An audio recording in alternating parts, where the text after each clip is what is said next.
Pittsburgh Pirates just won a series against the Dodgers. I think this team is starting to become just a little bit more legit as more games go on. But before I list off those reasons, I just want to say, first of all, I think the Pittsburgh Pirates are really underrated. I think they're a team that can do really well, and the next couple of series are really going to matter if they want to prove their worth. So with that being said, let's get into the top 5 reasons why I think the Pittsburgh Pirates are very underrated, why I think they're a really good team, and this is kind of just not a fluke. So let's get into it. And number 1, let's start off with Andrew McCutchen. This guy is essential for this Pittsburgh Pirates roster. He is the veteran on that team. He is a Pirate. He is the first guy that comes to your mind when you think of a franchise player. Unfortunately, we all know what happened with Kutch, and he eventually got traded and things like that. But Andrew McCutchen has finally come back to the Pirates, and he's hitting extremely well. I think the guy has 5 or 6 home runs, if I'm not mistaken, in the first month of April. On top of having 260 average, he is doing what Andrew McCutchen does best. Besides this home run, Andrew McCutchen is still stealing bags at his age. He is continually proving why he is a Pittsburgh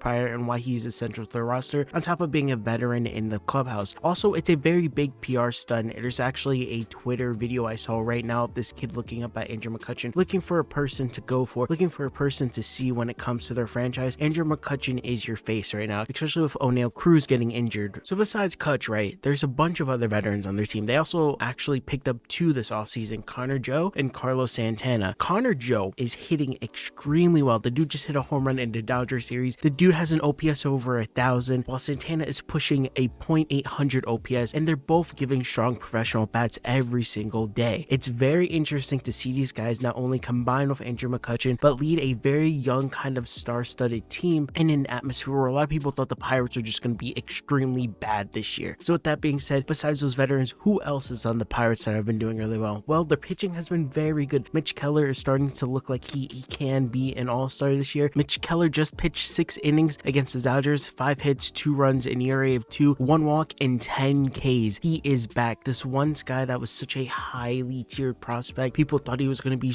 extremely well, kind of had a really bad season the last year, and he's finally started to fix things out later in the second half of 2022, and he's kind of carrying that over with the Pirates right now in 2023. If you guys do not know, Jolly Olive made a very good video on Mitch Keller. I will put it up here, but pretty much what he did is he changed something with his pitching and also changed the grip of how he's holding the ball, and it's done really good things for him this season. But besides Mitch Keller, Contreras is doing really well. They provided very good starts for the Pittsburgh Pirates, and also ji-hwan has done really good and has complimented them a lot. But besides the pitching, the young players are starting to show out really good. Even though losing oneil Cruz has been very disappointing, the Pirates still have a handful of young players that have really excelled recently. Cruz's replacement Castro has hit the cover off the ball over the first 3 weeks of the season, while Jack Sawinski has been on a home run tier over the past week. These guys have been doing really well in the lineup. They're people that you kind of want to be scared of. Even though they're super young, you cannot sleep on these guys. The Pirates have been very hopeful that both of them can be long-term answers in their lineup, and they are making very strong statements for that so far. Castro's development really started to take off in the final 2 months of the 2022 season and has not slowed down since. They've also got a very big lift from the utility man ji-hwan,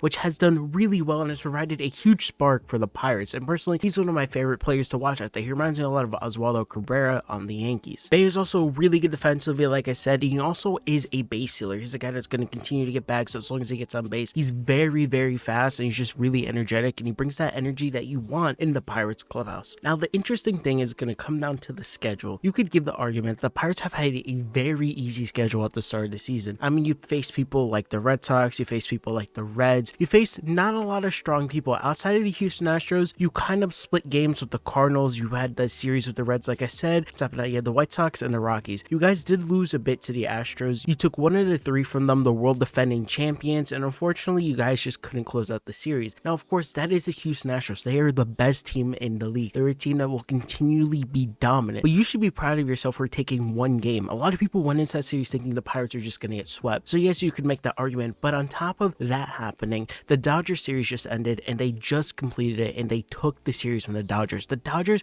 are notorious for being a team that's supposed to have 100 wins minimum or 95 wins minimum. This Pirates team was only supposed to get like 40, 60 wins. People weren't expecting a lot, especially with oneil Cruz getting injured. On top of that, Bryan Reynolds being on the cusp of maybe getting traded, but as we know, he did get the extension like he wanted because he wanted to be a Pirate, man. Kutch being back there and everyone being back there, it just shows how good of an atmosphere it is when fans want to go watch you play. The Pirates need this for their fan base. The fans deserve deserve it. And unfortunately, we all know how the owner is. You know, a lot of people don't like him, but the Pirates fan base deserves this type of energy. This is America's team, if that's odd to say right now. Of course, it's the first month of baseball, and things have been very weird. The Rays have been going insane. The Pirates are doing really well. They're one of the top teams in the league right now, but let's see what goes on in the next month or so. What do you guys think? Do you guys think the Pirates can eventually make the playoffs this year, or you think they're going to fall flat in the next month or two? Of course, we all know that the Pirates can do and will do what they can at the deadline like they have in years past, and hopefully this Pirates team makes the playoffs. The fans deserve it. I personally would love to see the Pirates in a playoff atmosphere. It kind of reminded me of the Mariners of 2022. And with that being said, thank you guys for watching. If you guys did like this video, please leave a like and subscribe. Let me know in the comment section down below. What do you guys think about this, topic? I guess, do you guys think the Pirates are going to continue to do well? Thank you guys for watching. My name's Joe. Have a great day or night when you're watching this. Have a good one. Bye.